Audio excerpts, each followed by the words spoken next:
আভাস মাল্টিমিডিয়া, সৃষ্টিতে দৃষ্টি অটুট। আসসালামু আলাইকুম ওয়া রাহমাতুল্লাহি ওয়া বারাকাতুহু। আলহামদুলিল্লাহি ওয়া কাফা ওয়া সালামুন আলা ইবাদিহি আল্লাযীনা ইসতাফা, আম্মা বা'দ। আউযু বিল্লাহি মিনাশ শাইতানির রাজীম। ওয়া আলাল্লাহি ফাতাওয়াক্কালু ইন কুনতুম মুমিনিন। প্রিয় উপস্থিতি, বিগত সপ্তাহগুলোর ন্যায় আজকে ইনশাআল্লাহ আমরা ইসলামী শিষ্টাচার, ইসলামী আদব নিয়ে অতি সংক্ষেপে একটি পর্বে আলোচনা করব। ইতিপূর্বে আমরা 11টি পর্বে আলোচনা করেছি ইসলামী যে শিষ্টাচার রয়েছে, আদব রয়েছে, এ বিষয়ে আমরা আলোচনা করেই আল্লাহ সুবহানাহু ওয়া তাআলার প্রতি শিষ্টাচার বা আল্লাহ সুবহানাহু ওয়া তাআলাকে সম্মান প্রদর্শন এই বিষয়ে কয়েকটি পর্বে আলোচনা করেছি। আজকেও আমরা একটি পর্বে আলোচনা করব আল্লাহ সুবহানাহু ওয়া তাআলার প্রতি কিভাবে আমরা শিষ্টাচার দেখাতে পারি, কিভাবে তাকে সম্মান করতে পারি। আর এ বিষয়ে যেহেতু যথেষ্ট কথা হয়েছে, আমাদের কাছে খুব স্পষ্ট আমরা উল্লেখ করেছি যে আল্লাহকে প্রকৃতভাবে ভয় করা, এটি আল্লাহর শানে তার যে সম্মান, সে সম্মান রক্ষা করা। আল্লাহ সুবহানাহু ওয়া তাআলা তিনি সর্বদা আমাদের পর্যবেক্ষক, তাকে পর্যবেক্ষক হিসেবে ভালো করে জানা, ভালো করে বোঝা, এটি তার প্রতি সম্মান প্রদর্শন। আজকে যে বিষয়ে আমরা বলবো সেটি হচ্ছে আল্লাহর প্রতি ভরসা রাখা। এটি আল্লাহর প্রতি সম্মান প্রদর্শনের উত্তম একটি দিক। আমরা আল্লাহ সুবহানাহু ওয়া তাআলাকে কিভাবে সম্মান প্রদর্শন করতে পারি? শুধু মুখের দাবিতে আমি আল্লাহকে ভালোবাসি, আমি আল্লাহকে সম্মান করি, না, সেটি কিন্তু না। আল্লাহ সুবহানাহু ওয়া তাআলা যে বিধিবিধান দিয়েছেন, যা আদেশ করেছেন, সে আদেশগুলিকে ফলো করা, এর মাধ্যমে আমরা আল্লাহকে সম্মান করতে পারবো, আল্লাহর প্রতি শিষ্টাচার রক্ষা করতে পারবো। আল্লাহ সুবহানাহু ওয়া তাআলা আমাদেরকে পৃথিবীতে সৃষ্টি করেছেন, অনুরূপভাবে আমাদের প্রয়োজনগুলো তিনি মেটান। যে বিপদ আসে, সেই বিপদে তিনি আমাদেরকে উদ্ধার করেন। তিনি আমাদের সর্বোত্তম সহায়ক। এই জন্য আল্লাহ সুবহানাহু ওয়া তাআলা যেহেতু তিনি আমাদেরকে সব কিছু দেন, বিধায় আল্লাহ সুবহানাহু ওয়া তাআলার প্রতি পূর্ণ আস্থা রাখা, ভরসা রাখা, এটি প্রকৃত মুমিনের একটি গুণ। এবং এর মাধ্যমে আল্লাহর প্রতি তাওয়াক্কুলের মাধ্যমে, আল্লাহর প্রতি ভরসা রাখার মাধ্যমে আল্লাহ সুবহানাহু ওয়া তাআলাকে আমরা সম্মান প্রদর্শন করতে পারি, তার প্রতি শিষ্টাচার রক্ষা করতে পারি। আল্লাহ সুবহানাহু ওয়া তাআলা তাওয়াক্কুল সম্পর্কে, আল্লাহর প্রতি ভরসা সম্পর্কে আমাদেরকে আদেশ করেছেন। এটি আল্লাহর আদেশ। আমরা যেন আল্লাহর প্রতি পূর্ণ আস্থা রাখি, ভরসা রাখি। যতই কঠিন মুহূর্ত আসুক না কেন, যতই বড় বিপদ আসুক না কেন, আল্লাহর প্রতি যেন আমাদের পূর্ণ আস্থা থাকে। এমনটি ঘটেছে নবী সাল্লাল্লাহু আলাইহি ওয়াসাল্লাম তার জীবনে, সাহাবীদের জীবনে, তারা আল্লাহর প্রতি পূর্ণ আস্থাশীল ছিলেন, তারা আল্লাহর প্রতি পূর্ণ আস্থাশীল ছিলেন। আমরা ইনশাআল্লাহ একটু পরে সে নমুনাগুলো দেখে নেব, সে উদাহরণগুলো আমাদের কাছে কিন্তু স্পষ্ট। আল্লাহ সুবহানাহু ওয়া তাআলা তাওয়াক্কুল সম্পর্কে তিনি আদেশ করেছেন, ওয়া আলাল্লাহি ফাতাওয়াক্কালু ইন কুনতুম মুমিনিন। সূরা মাইদার 23 নম্বর আয়াত। তোমরা যদি আল্লাহর প্রতি ঈমানদার হও, তাহলে তার প্রতি তোমরা ভরসা রাখো, ভরসা করো, আল্লাহর প্রতি তোমরা ভরসা করো, সকল ভরসা আল্লাহর প্রতি তোমরা করো। এই পৃথিবীতে আমার জন্য যা কল্যাণকর রয়েছে আল্লাহ সুবহানাহু ওয়া তাআলা দেবেন। এই জন্য ধৈর্যশীল হওয়া, আল্লাহর বিধানকে মেনে নেওয়া, তার প্রতি সন্তুষ্ট থাকা, তার প্রতি পূর্ণ আস্থাশীল হওয়া, এটি মুমিনের একান্ত আমরা বলতে পারি গুণ, তার স্বভাব। এমন যথেষ্ট আয়াত রয়েছে। আল্লাহ সুবহানাহু ওয়া তাআলা বলেছেন, ইয়ানসুরকুমুল্লাহু ফালা গালিবা লাকুম। আল্লাহ সুবহানাহু ওয়া তাআলা তিনি যদি তোমাদেরকে সাহায্য সহায়তা করেন, তাহলে তোমাদেরকে পরাক্রান্ত কেউ করতে পারে না, তোমাদেরকে কেউ হারাতে পারেন। আল্লাহ সুবহানাহু ওয়া তাআলার পক্ষ থেকে যদি সাহায্য সহায়তা আসে, তাহলে তোমাদের উপর বিজয়ী হবে, বিজয় লাভ করবে, এমনটি কখনো হতে পারে না। আল্লাহ সুবহানাহু ওয়া তাআলা ইরশাদ করেছেন, ওয়া ইয়াখযুলকুম ফামান যাল্লাযী ইয়ানসুরুকুম। আল্লাহ সুবহানাহু ওয়া তাআলা তোমাদেরকে যদি লাঞ্ছিত করেন, অপমানিত করেন, তাহলে আর কে তোমাদেরকে সাহায্য করতে পারে মিন বাদিহি, আল্লাহর পরে। আল্লাহ ছাড়া কে তোমাদেরকে সাহায্য করতে পারে? অতএব তোমাদের সর্বদা কঠিন মুহূর্তগুলোতে, যেই মুহূর্তগুলোতে তোমাদের অধিক সাহায্যের প্রয়োজন, কঠিন বিপদে তোমরা রয়েছ, সেই মুহূর্তগুলোতে আল্লাহর কাছে সাহায্য চাও এবং আল্লাহমুখী হও, আল্লাহর প্রতি পূর্ণ আস্থাশীল হও। আল্লাহ সুবহানাহু ওয়া তাআলা বলেছেন, ওয়া আলাল্লাহি ফালইয়াতাওয়াক্কালিল মুমিনুন, মুমিনদের উচিত হলো তারা আল্লাহর প্রতি আস্থাশীল হবে, আল্লাহর প্রতি ভরসা রাখবে, আল্লাহর প্রতি ভরসা রাখবে। কঠিন বিপদ এসে গেছে, অসুস্থ, আল্লাহ সুবহানাহু ওয়া তাআলা এই অসুখ তিনি দূর করবেন। যিনি অসুখ দিয়েছেন তিনি অসুখ দূর করতে পারেন, যিনি বিপদ দিয়েছেন তিনি বিপদ দূর করতে পারেন। আমার এই কঠিন মুহূর্তগুলো তিনি আমাকে এই কঠিন মুহূর্ত থেকে উদ্ধার করতে পারেন, এই ভরসা আল্লাহর প্রতি থাকবে। চেষ্টা প্রচেষ্টা আমার আল্লাহর প্রতি পূর্ণ ভরসা রাখা, দৃঢ়তার সাথে তার প্রতি ঈমান রাখা, এটি কিন্তু সবাই করতে পারে না, এটি সবার হয়ে ওঠে না। এই জন্য আল্লাহ সুবহানাহু ওয়া তাআলা তিনি ঈমানদারদেরকে লক্ষ্য করে বলেছেন, যে তোমরা যদি পরিপূর্ণ ঈমানদার হও তাহলে আল্লাহর প্রতি পূর্ণ আস্থাশীল হও, আল্লাহর প্রতি ভরসা রাখো। এর মাধ্যমে আল্লাহ সুবহানাহু ওয়া তাআলাকে সম্মান করা হয়। আল্লাহ সুবহানাহু ওয়া তাআলা একইভাবে সূরা আনফালের 2 নম্বর আয়াতে বলেছেন, ইন্নামাল মুমিনুন ইযা যুকিরাল্লাহু ওয়াজিলাত কুলুবুহুম ওয়া ইযা তুলিয়াত আলাইহিম আয়াতুহু যাদাতহুম ঈমানা ওয়া আলা রাব্বিহিম ইয়াতাওয়াক্কালুন। আল্লাহ তাআলা এখানে মুমিনের গুণ বর্ণনা করেছেন। মুমিনের গুণ যে নিশ্চয় তারা তো হলো মুমিন। মুমিন ইযা যুকিরাল্লাহু ওয়াজিলাত কুলুবুহুম, যখন আল্লাহর জিকির হয়, আল্লাহর কথা স্মরণ করা হয়, ওয়াজিলাত কুলুবুহুম, তাদের হৃদয় কম্পমান হয়।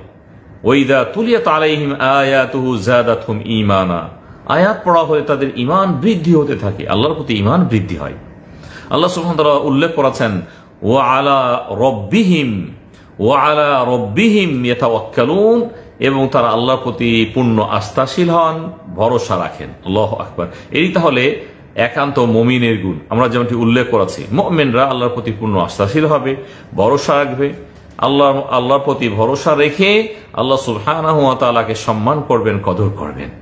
এই জন্য আল্লাহর প্রতি শিষ্টাচার রক্ষা করা, আল্লাহর প্রতি আদব রক্ষা করা, আল্লাহকে সম্মান দেখানো, আমরা শুধু মুখে বললেই সেটি যথেষ্ট নয়। এই জন্য গুরুত্বপূর্ণ একটি দিক হলো আল্লাহর প্রতি ভরসা রাখা। এর যথেষ্ট মর্যাদা এসেছে। আমরা একটি হাদিস পড়ব, যদিও এই মর্যাদা সম্পর্কে আল্লাহর প্রতি তাওয়াক্কুল করা, আল্লাহর প্রতি ভরসা রাখা, এই মর্যাদাতে কোরআন সুন্নাহ যথেষ্ট দলিল এসেছে। আমরা সহিহ মুসলিম থেকে একটি হাদিস পড়ব, যে হাদিসটি বর্ণনা করেছেন ইমরান বিন হুসাইন রাদিয়াল্লাহু তাআলা আনহু ওয়া আরদাহ। নবী সাল্লাল্লাহু আলাইহি ওয়াসাল্লাম বলেছেন, ইয়াদখুলুল জান্নাতা মিন উম্মতি ৭০,০০০ বিগাইরি হিসাব। নবী সাল্লাল্লাহু আলাইহি ওয়াসাল্লাম বলেছেন, আমার উম্মতের ৭০,০০০, এখানে ৭০ উল্লেখ হয়েছে, ৭০,০০০ উম্মত বিনা হিসাবে তারা জান্নাতে প্রবেশ করবে। আল্লাহু আকবার। বিনা হিসাবে। নবী সাল্লাল্লাহু আলাইহি ওয়াসাল্লামকে জিজ্ঞাসাবাদ করা হলো, ক্বালু মান হুম ইয়া রাসূলুল্লাহ, হে আল্লাহর রাসূল, তারা কারা যাদের সম্পর্কে আপনি ঘোষণা দিলেন যে ৭০,০০০ উম্মত, আপনার উম্মত বিনা হিসাবে জান্নাতে প্রবেশ করবেন? নবী সাল্লাল্লাহু আলাইহি ওয়াসাল্লাম কিছু গুণ উল্লেখ করলেন, কিছু গুণ। তার মাঝে তিনি বললেন, হুমুল্লাযীনা লা ইস্তারকুন ওয়ালা ইয়াতাতায়্যারুন ওয়ালা ইয়াক্তাউন ওয়া আলা রাব্বিহিম ইয়াতাওয়াক্কালুন। আল্লাহ নবী বেশ 4টি বিষয় উল্লেখ করলেন। তারা হলো এমন যারা কখনো ঝাড়ফুঁক করায় না, অনর্থক ঝাড়ফুঁক, এই ঝাড়ফুঁক এটি তো অবশ্যই বৈধ, শরীয়ত বিরোধী ঝাড়ফুঁক করায় না। অনুরূপভাবে তারা শুভাগমনের লক্ষণ মেনে চলে না। এটি হলে এই হবে, এটি হয়েছে এই হবে, আমার এই ক্ষতি হতে পারে, আজকে দেখে ফেলেছি, আজকে পেঁচার মুখ দেখেছি, আমার যাত্রা বাতিল হলো, নাউযুবিল্লাহ মিন যালিক। এ ধরনের এই যে কুলক্ষণ, না, এরা এ থেকে মুক্ত। আল্লাহ নিয়ে বলেছেন, ওয়ালা ইয়াক্তাউন, এবং আগুন দিয়ে তারা দাগ দেয় না। এ ধরনের মানুষ রয়েছে যারা কোনো নির্দিষ্ট ব্যথার কারণে অথবা অসুখের কারণে তারা লোহা গরম করে শরীরে দাগ দেয়। আল্লাহ নিয়ে বলেছেন তারা এমনটি করে না। এটি অন্যায়, এটি চিকিৎসা গ্রহণের মাধ্যম নয়। এরপরে নবী সাল্লাল্লাহু আলাইহি ওয়াসাল্লাম বলেছেন, ওয়া আলা রাব্বিহিম ইয়াতাওয়াক্কালুন, তারা আল্লাহর প্রতি পূর্ণ আস্থাশীল হবেন, ভরসা রাখবেন। তারা বিনা হিসাবে জান্নাতে প্রবেশ করবে। সুবহানাল্লাহি ওয়া বিহামদিহি। তাহলে এখানে আমরা বুঝতে পেরেছি নবী সাল্লাল্লাহু আলাইহি ওয়াসাল্লাম যে গুণগুলি বিশেষভাবে উল্লেখ করেছেন, তার উম্মতের মাঝ থেকে যারা 70,000 বিনা হিসাবে জান্নাতি হবেন। আমরা কয়েকটি পয়েন্টে কথা বলবো। মুমিনের জীবনে আল্লাহর প্রতি ভরসার যে প্রভাব রয়েছে, সেই প্রভাব কিন্তু অনেক। তারা সবসময় প্রশান্তি লাভ করে, তারা জানে যে আল্লাহ সুবহানাহু ওয়া তাআলা তিনি সকল বিপদ থেকে আমাকে মুক্ত করতে পারেন। যে বিপদ এসেছে, হতে পারে আল্লাহ সুবহানাহু ওয়া তাআলা আমাকে ভালোবেসে বিপদ দিয়েছেন, পরীক্ষা নিরীক্ষার জন্য বিপদ দিয়েছেন, আমার গুনাহ খাতা মোচনের জন্য বিপদ দিয়েছেন। কেননা আমরা খুব ভালো করে জানি পৃথিবীতে যে বিপদগুলো আমাদের আসে, কষ্টের যে দিকগুলো রয়েছে, কখনো অসুখ বিসুখের ফলে হতে পারে, আনুষঙ্গিক বিষয় হতে পারে, আল্লাহ সুবহানাহু ওয়া তাআলা হতে পারে আমার ত্রুটির ফলে সে বিপদ দিয়েছেন, এমনটি হতে পারে। কখনো এমনও তো হতে পারে আল্লাহ সুবহানাহু ওয়া তাআলা তিনি বিপদ দিয়েছেন আমার মর্যাদাকে উন্নীত করার জন্য, গুনাহ খাতার জন্য নয়, সাজা স্বরূপ নয়। দুনিয়াতেও আল্লাহ সুবহানাহু ওয়া তাআলা কাউকে সাজা দেন, এটি দুনিয়ার ছোট সাজা। তার অন্যায়ের ফলে আল্লাহ সুবহানাহু ওয়া তাআলা বিপদ দেন। নবী রাসূলের কাছে বিপদ এসেছে, আল্লাহু আকবার, আল্লাহু আকবার, তাদের মর্যাদা উন্নীত করার জন্য, তাদের গুনাহ খাতা মোচন করে আল্লাহ সুবহানাহু ওয়া তাআলা আরো মর্যাদা উন্নীত করবেন, আরো সম্মান দেবেন। এই জন্য এমনটি আমার ক্ষেত্রে, আপনার ক্ষেত্রেও হতে পারে। এই ক্ষেত্রে আল্লাহর প্রতি পূর্ণ আস্থাশীল হওয়া, আপনি এই ধরনের আল্লাহর প্রতি কুধারণা পোষণ করা এবং তার প্রতি কটু মন্তব্য করা না, এটিতেও কখনো মুমিনের শোভনীয় নয়। বিপদ এসেছে, আপনি আল্লাহ সম্পর্কে কটুক্ত করলেন, বিরূপ মন্তব্য করলেন, আপনি কুধারণা পোষণ করলেন যে এই বিপদ এই জন্য, নাউযুবিল্লাহ মিন যালিক, আপনি কারণ উল্লেখ করলেন। অথচ আল্লাহ সুবহানাহু ওয়া তাআলা বলেছেন, কুল লা ইউসিবানা ইল্লা মা কাতাবাল্লাহু লানা হুয়া মাওলানা ওয়া আলাল্লাহি ফালইয়াতাওয়াক্কালিল মুমিনুন। সূরাতুত তাওবার 51 নম্বর আয়াত আল্লাহ তাআলা বলেছেন যে যেই বিপদগুলি আমাদের কাছে আসছে, এগুলো আগেই পূর্বেই লিপিবদ্ধ রয়েছে যে এই বিপদ আসবে, এটি লিপিবদ্ধ। আল্লাহ সুবহানাহু ওয়া তাআলা তিনি হলেন আমাদের মাওলা, তিনি আমাদের কার্যনির্বাহক, তিনি আমাদের সহযোগী, তিনি আমাদের সবকিছু রক্ষণাবেক্ষণ করে, সবকিছু দেন। তিনি আমাদের মাওলা, অভিভাবক, তিনি আমাদের মাওলা। তাহলে তিনি যখন উত্তম অভিভাবক আমাদের, যে বিপদ আপদগুলো আসে, এই বিপদ আপদগুলো নিয়ে কটু মন্তব্য না করা, কুধারণা পোষণ রবের শানে না করা, বরং আল্লাহ সুবহানাহু ওয়া তাআলা বিপদ দিয়েছেন, এটি আমার ভুলের কারণে হতে পারে, আমার মর্যাদা উন্নীত করার জন্য হতে পারে, পরীক্ষার জন্য আল্লাহ তাআলা আমাকে বিপদ দিয়েছেন। আলহামদুলিল্লাহ, আলহামদুলিল্লাহ, আমি ধৈর্যশীল হয়ে আছি এবং ধৈর্য ধরে আমি আল্লাহর প্রতি পূর্ণ আস্থাশীল। আল্লাহ সুবহানাহু ওয়া তাআলা তিনি আমার বিপদ দূর করতে পারেন, তিনি বিপদ দূর করে দেবেন, কেননা তিনি হলেন আমার অভিভাবক, আমাদের অভিভাবক। আল্লাহ সুবহানাহু ওয়া তাআলা তিনি অভিভাবক, যেহেতু তিনি দায়িত্বশীল, আমাদের সবকিছু দূর করেন, তিনি করতে পারেন। আল্লাহর প্রতি পূর্ণ আস্থা রয়েছে। আল্লাহ সুবহানাহু ওয়া তাআলা এমনটি বলেছেন। এই জন্য তাদের মাঝে যে প্রশান্তি ভাব, মুমিনের মাঝে, মুমিনের জীবনে তাওয়াক্কুলের মাধ্যমে সবসময় প্রশান্তি লাভ করবে। কঠিন বিপদে রয়েছে, এর প্রতি তিনি আল্লাহর প্রতি কখনো কুমন্তব্য পেশ করেননি, অনুরূপভাবে কটু কথা তিনি বলেননি, কুধারণা পোষণ করেননি। আল্লাহর প্রতি তার পূর্ণ আস্থা রয়েছে, প্রশান্তি, তার আত্মায় প্রশান্তি রয়েছে। এটি মুমিনের ক্ষেত্রে হতে পারে। এই জন্য নবী সাল্লাল্লাহু আলাইহি ওয়াসাল্লাম বলেছেন, আজাবান লিআমরিল মুমিন, মুমিনের জীবন তো বড় আশ্চর্যজনক জীবন। ইদা আসাবাতহু সাররা শাকার ফাকানা খায়রুল্লাহ। আল্লাহ নবী বলেছেন, যখন তার কাছে আনন্দের কোনো বিষয় উপস্থিত হয়, আল্লাহর প্রশংসা করেন। ওয়াইদা আসাবাতহু দাররা সবর, যখন তার কাছে কঠিন মুহূর্তগুলো আসে, সবর, ধৈর্য ধারণ করেন। তার আত্মায় প্রশান্তি রয়েছে, তার প্রশান্ত আত্মা। আলহামদুলিল্লাহ, তিনি ধৈর্য ধারণ করেন এবং আল্লাহমুখী হন। আল্লাহকে বলেন, আল্লাহ তুমি এই বিপদ দূর করতে পারো, তুমি এই বিপদ দিয়েছো, তুমি একমাত্র উদ্ধার করতে পারো, পৃথিবীতে এমন কেউ নাই। তুমি যদি সাহায্য করতে চাও, পৃথিবীর আর কেউ বাধা দিতে পারে না।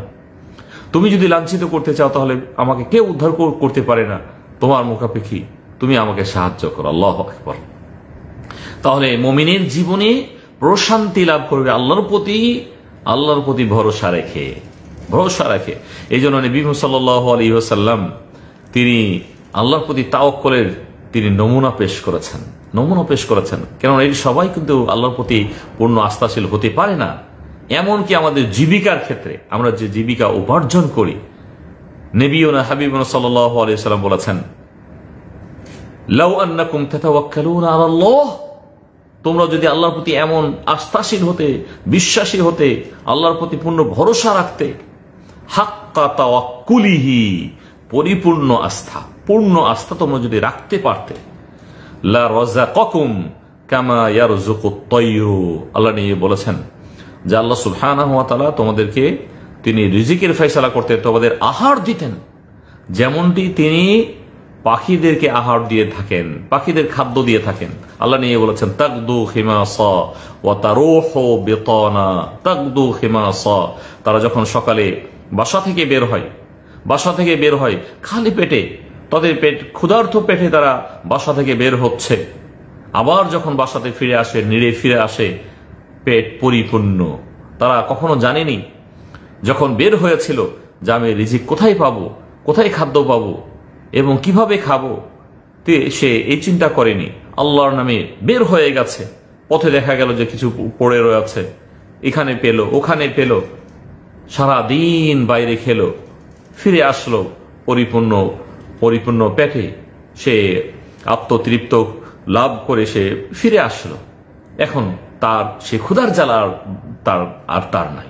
আল্লাহ সুবহানাহু ওয়া তাআলা খাদ্যের ব্যবস্থা করে দিলেন। একইভাবে মুমিনের জীবনটি এমন, যদি তারা আল্লাহর প্রতি পূর্ণ আস্থাশীল হতো, পূর্ণ বিশ্বাস রাখতো, এই প্রশান্তি তারা পেত যে আল্লাহ সুবহানাহু ওয়া তাআলা আমার এই রিজিকের ফয়সালা করে দেবেনি, আমি শুধু আমার দায়িত্ব হলো প্রচেষ্টা করা, দেওয়ার মালিক হলেন আল্লাহ সুবহানাহু ওয়া তাআলা। আল্লাহ নবী এমনটি উদাহরণ দিয়েছেন, তোমরা যদি আল্লাহর প্রতি পূর্ণ আস্থাশীল হতে, তাহলে আল্লাহ সুবহানাহু ওয়া তাআলা তোমাদেরকে পাখির মতোই খাদ্যের ব্যবস্থা করে দিতেন। সুবহানাল্লাহি ওয়া বিহামদিহি। তাহলে এই জীবন হলো মুমিনের জীবন। মুমিনরা সবসময় আস্থাশীল হবেন। এই জন্য নবীনা হাবিবুনা সাল্লাল্লাহু আলাইহি ওয়াসাল্লাম অসংখ্য ঘটনা রয়েছে। আল্লাহু আকবার। আমরা খুব ভালো করে জানি, যখন নবী সাল্লাল্লাহু আলাইহি ওয়াসাল্লাম হিজরত করছিলেন, আবু বকর রাদিয়াল্লাহু তাআলা আনহু তিনি তার সাথে ছিলেন। তিনি বললেন আবু বকর রাদিয়াল্লাহু তিনি বলছিলেন যে কদ লাহিকানা ইয়া রাসূলুল্লাহ, হে আল্লাহর রাসূল, ওরা তো আমাদেরকে পেয়ে যাবে, যারা আমাকে খোঁজাখুঁজি করছে আমাদেরকে, ওরা তো পেয়ে যাবে। নবী সাল্লাল্লাহু আলাইহি ওয়াসাল্লাম আয়াত পড়ে শোনাচ্ছিলেন, ক্বাল লা তাহজান ইন্নাল্লাহা মা'ানা, আরে লা তাহজান, তুমি টেনশন করো না, চিন্তা করো না, দুশ্চিন্তা যেন তোমার মাঝে না আসে। ইন্নাল্লাহা মা'ানা, আল্লাহ আমাদের সাথে আছেন, আল্লাহ আমাদের সাথে রয়েছেন। আল্লাহ যদি আমাদের সাথে থাকেন তাহলে তার টেনশন নাই, আমাদেরকে ধরে ফেলবে, আমাদের ক্ষতি করতে পারবে। আল্লাহ সুবহানাহু ওয়া তাআলা যদি আমাদের ক্ষতি না চান, তাহলে পৃথিবীর সকল মানুষ যদি আমাদেরকে ক্ষতি করার চেষ্টা করে, এর দ্বারাও তার ক্ষতি করতে পারবে না। আল্লাহু আকবার। লা তাহজান, নবীনা হাবিবুনা সাল্লাল্লাহু আলাইহি ওয়াসাল্লাম আবু বকর রাদিয়াল্লাহু তাআলা তিনি বলেছিলেন যে তুমি চিন্তা করো না, দুশ্চিন্তা করো না। লা তাহজান ইন্নাল্লাহা মা'ানা, তাদের আস্থা ছিল, পূর্ণ ভরসা ছিল রবের প্রতি। আল্লাহ সুবহানাহু ওয়া তাআলা আমাকে কখনো বেইজ্জত করবেন না। সকল বিপদ থেকে তিনি একমাত্র মুক্ত করতে পারেন, ভরসা ছিল। নবী সাল্লাল্লাহু আলাইহি ওয়াসাল্লামের এই দৃষ্টান্তগুলো যখন তারা গুহাতে অবস্থান করছিলেন, আবু বকর রাদিয়াল্লাহু তাআলা যখন নবী সাল্লাল্লাহু আলাইহি ওয়াসাল্লাম বলছিলেন কুলতু, আবু বকর রাদিয়াল্লাহু তাআলা তিনি বলেন যে আমি বললাম, কুলতু লিন নবী সাল্লাল্লাহু আলাইহি ওয়াসাল্লাম, আমি নবী সাল্লাল্লাহু আলাইহি ওয়াসাল্লামের নিকট আরজ করলাম, ওয়া আনা ফিল গার, আমি তখন ওই গুহাতে ছিলাম। লাউ আন্না আহাদাহুম নাযারা তাহতা কদামাইহি লা আবসারানা, হে আল্লাহর রাসূল, তারা যদি তাদের পায়ের নিচ দিয়ে, মানে নিচে দিয়ে তারা যদি আমাদের দিকে দৃষ্টি দেয়, তাহলে তো আমাদেরকে পেয়ে যাবে, আমাদেরকে দেখে নেবে। লা আবসারানা, আমাদেরকে দেখে ফেলবে। নবী সাল্লাল্লাহু আলাইহি ওয়াসাল্লাম তাকে সান্ত্বনা দিয়ে বলছিলেন, মা বন্নকা ইয়া আবা বকর বিইসনাতাইন আল্লাহু সালিসুহুমা, মা বন্নকা ইয়া আবা বকর বিইসনাইন আল্লাহু সালিসুহুমা। নবী সাল্লাল্লাহু আলাইহি ওয়াসাল্লাম তিনি বললেন যে আমরা দুজন, এই দুজনের বিষয়ে তুমি কি মন্তব্য করো? আমরা কি আসলে দুইজন? আল্লাহ সুবহানাহু ওয়া তাআলা তিনি আমাদের সাথে রয়েছেন, তারা পায়ের নিচ দিয়ে দেখে ফেলবে আল্লাহ সুবহানাহু ওয়া তাআলা তিনি আমাদের রয়েছেন। এই জন্য আমরা বলবো মুমিনের জীবনে তারা প্রশান্তি লাভ করতে পারে, প্রশান্তি লাভ করতে পারে তাওয়াক্কুলের মাধ্যমে, আল্লাহর প্রতি ভরসা রাখার মাধ্যমে। আর এর মাধ্যমে কিন্তু আল্লাহ সুবহানাহু ওয়া তাআলাকে সম্মান প্রদর্শন করা হয়। আমি আল্লাহকে সম্মান প্রদর্শন করি কিভাবে? আল্লাহর বিধিবিধানকে ফলো করে। আল্লাহ সুবহানাহু ওয়া তাআলা আমাকে ভরসা রাখতে বলেছেন, আমি ভরসা রেখেছি। আল্লাহ সুবহানাহু ওয়া তাআলা তাদেরকে ভালোবাসেন, যারা আল্লাহর প্রতি আস্থাশীল হন, আস্থা রাখেন, ভরসা রাখেন, তাদেরকে আল্লাহ সুবহানাহু ওয়া তাআলা ভালোবাসেন। কেননা আল্লাহ তাআলা বলেছেন ফা'বুদহু ওয়া তাওয়াক্কাল আলাইহি, আল্লাহর ইবাদত করো এবং তার প্রতি তোমরা আস্থা রাখো, ভরসা রাখো। যেমনটি সূরা হুদের 130 নম্বর আয়াতে আমরা পেয়েছি। একইভাবে আমরা যদি সূরা আলে ইমরানের 159 নম্বর আয়াত পড়ি, আল্লাহ সুবহানাহু ওয়া তাআলা বলেছেন ইন্নাল্লাহা ইউহিব্বুল মুতাওয়াক্কিলিন, যারা আল্লাহর প্রতি ভরসা রাখে আল্লাহ সুবহানাহু ওয়া তাআলা তাদেরকে তিনি ভালোবাসেন। আল্লাহর ভালোবাসা লাভ করার জন্য আপনাকে আল্লাহর প্রতি পূর্ণ আস্থাশীল হতে হবে, আল্লাহর প্রতি পূর্ণ ভরসা রাখতে হবে। এর মাধ্যমে আল্লাহর কদর আপনি করতে পারেন, আল্লাহকে মর্যাদা দিতে পারেন, যথাযথ আপনি আল্লাহকে মর্যাদা দিতে পারেন। এই জন্য আল্লাহর প্রতি শিষ্টাচার রাখার যে দিকগুলি রয়েছে, আমরা আল্লাহকে কিভাবে সম্মান প্রদর্শন করব, কিভাবে, আমরা বেশ অনেকগুলো দিক বলেছি। তার মাঝে একটি বিষয় নিয়ে যেহেতু আমাদের কথা হচ্ছে আল্লাহর প্রতি ভরসা রাখা, আমরা শেষ করব। মুমিনের জীবনে এই আল্লাহর প্রতি ভরসা রাখার আরো বেশ প্রভাব রয়েছে। আল্লাহ সুবহানাহু ওয়া তাআলা সূরা তালাকের 3 নম্বর আয়াতে বলেছেন ওয়ামান ইয়াতাওয়াক্কাল আলাল্লাহ ফাহুয়া হাসবুহ, যে ব্যক্তি আল্লাহর প্রতি আস্থা রাখে, ভরসা রাখে, তিনি তার জন্য যথেষ্ট। আল্লাহ সুবহানাহু ওয়া তাআলা যদি বান্দার জন্য যথেষ্ট হন, আপনার জন্য, আমার জন্য যথেষ্ট, আর কি প্রয়োজন আমার, আর কি প্রয়োজন হতে পারে? হ্যাঁ, আল্লাহ সুবহানাহু ওয়া তাআলা সব কিছুর ব্যবস্থাপনা তিনি করে দেবেন, আমাদের শুধু ভরসা থাকতে হবে। এই জন্য নবী সাল্লাল্লাহু আলাইহি ওয়াসাল্লাম সহ তার সাহাবীদের জীবনী যদি আমরা একটু আলোচনা করি, তাহলে আমরা দেখতে পেয়েছি যে তাদের হয়তোবা বিশাল এ ধরনের অট্টালিকা ছিল না, তাদের এ ধরনের বিশাল কিছু ছিল না, কিন্তু তাদের প্রশান্তি ছিল, আল্লাহর প্রতি তাদের পূর্ণ ভরসা ছিল। এই ভরসা তাদেরকে সামনে অগ্রসর করেছে, তারা সামনে পথ চলেছেন। আলহামদুলিল্লাহ, সর্ব অবস্থাতে তাদের আলহামদুলিল্লাহ ছিল, আল্লাহর প্রতি পূর্ণ ভরসা ছিল। আল্লাহ সুবহানাহু ওয়া তাআলা তাদেরকে সম্মান দিয়েছেন। তারা যেহেতু আল্লাহ সুবহানাহু ওয়া তাআলাকে সম্মান করেছেন, ইন তানসুরুল্লাহ ইয়ানসুরকুম, আল্লাহ তাআলা বলেছেন আল্লাহকে তোমরা যদি সাহায্য করো, আল্লাহ তোমাদেরকে সাহায্য করবেন। আল্লাহকে আমরা কিভাবে সাহায্য করতে পারি? তাকে মূল্যায়ন করে, তাকে সম্মান করে, তাকে কদর করে, তার প্রতি শিষ্টাচার রক্ষা করে আমরা আল্লাহকে সম্মান করব, আল্লাহকে সাহায্য করব। এটি আল্লাহর সাহায্য। যদি আমরা আল্লাহকে সাহায্য করি, ইন তানসুরুল্লাহ ইয়ানসুরকুম, আল্লাহ তাহলে তোমাদেরকে সাহায্য করবেন। এই জন্য আল্লাহ সুবহানাহু ওয়া তাআলা যে আদেশ এবং নিষেধ করেছেন সেগুলোকে পরিপূর্ণভাবে মানতে হবে। আমরা বিনীতভাবে সম্মানিত দিনী ভাই এবং বোনদেরকে বলবো, আল্লাহ সুবহানাহু ওয়া তাআলার যে হকুক রয়েছে সেগুলো যেন আমরা পরিপূর্ণভাবে দিতে পারি, আমরা সর্বদা চেষ্টা করব। এবং যে অনুষ্ঠানগুলো আমরা হয়তোবা লাইভে কখনো এসে করার চেষ্টা করি, বিশেষ করে বেশ কিছু পর্ব আমার চলছে, তার মাঝে গুরুত্বপূর্ণ একটি পর্ব হলো তাফসিরুল কোরআন থেকে ইয়া আইয়ুহাল্লাযীনা আমানু। এই বিষয়ে বেশ 30-এর অধিক আমরা পর্ব আলোচনা করেছি। একইভাবে আমাদের পর্ব চলছে ঈমানের আরকান নিয়ে, একইভাবে আমাদের পর্ব চলছে ইসলামী শিষ্টাচার নিয়ে। আমরা আল্লাহর শিষ্টাচার নিয়ে হয়তো বা 2-1টি পর্বে কথা বলবো। এরপরে ইনশাআল্লাহ নবী সাল্লাল্লাহু আলাইহি ওয়াসাল্লামের প্রতি আদব রক্ষা করা বা তার প্রতি শিষ্টাচার রক্ষা করার বিষয়গুলো আমরা সংক্ষেপে তুলে ধরবো। এরপরে আনুষঙ্গিক যে আদব রয়েছে ইসলামী শিষ্টাচার, সে বিষয়গুলো নিয়ে আমরা কথা বলবো। আল্লাহ তাআলা সকলকে সর্বাবস্থায় কল্যাণের উপর রাখুন। এই বলে আজকের সংক্ষিপ্ত আমরা কথা শেষ করছি। সাল্লাল্লাহু তাআলা আলা নবিয়িনা মুহাম্মদ ওয়া আলা আলিহি ওয়া সাহবিহি ওয়া সাল্লাম। আসসালামু আলাইকুম ওয়া রাহমাতুল্লাহি ওয়া বারাকাতুহু।